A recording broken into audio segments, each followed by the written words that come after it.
High বন্ধুরা, আমি আবার চলে আসলাম নতুন একটা বাণী নিয়ে। চলুন আস্তে আস্তে আমরা সেই বাণীর দিকে ধাবিত হই। আশা করি আপনাদের ভালো লাগবে। মোহাম্মদ সলিহিন ওয়াহিদ।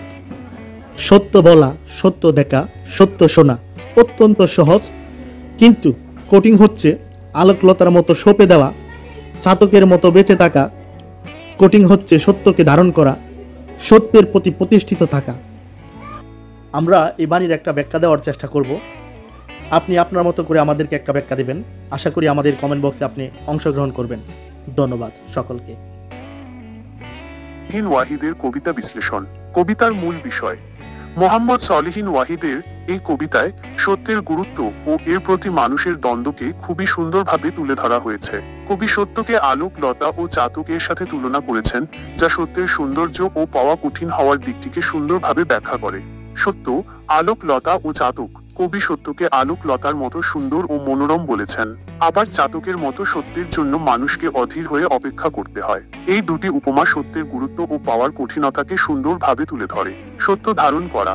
কবি বলেছেন, সত্যকে ধারণ করা খুবই কঠিন। মানুষ প্রায়ই স্বার্থের জন্য বা অন্য কারণে সত্য থেকে বিচ্যুত হয়। সত্যের প্রতি প্রতিষ্ঠিত থাকা। কবি বলছেন যে সত্যের প্রতি প্রতিষ্ঠিত থাকা আরো বেশি কঠিন। একবার সত্য থেকে বিচ্যুত হওয়ার পর আবার তাতে ফিরে আসা খুবই কঠিন। কবিতার গভীরতা। এই কবিতা শুধু সত্যের গুরুত্ব সম্পর্কেই বলছে না, এটি মানব জীবনের একটা গভীর সত্যকেও তুলে ধরে।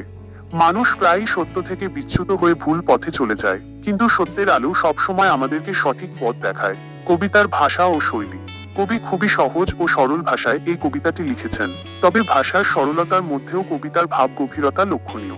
উপমা ও রূপকের ব্যবহার কবিতাকে আরো সুন্দর করে তুলেছে। সারসংক্ষেপ। মোহাম্মদ সলিহিন ওয়াহিদের এই কবিতা আমাদেরকে সত্যের গুরুত্ব সম্পর্কে সচেতন করে তোলে।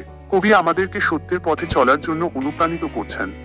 আপনার কি মনে হয় এই কবিতা সম্পর্কে? আপনি কি এই কবিতার কোনো বিশেষ দিক খুঁজে পেয়েছেন?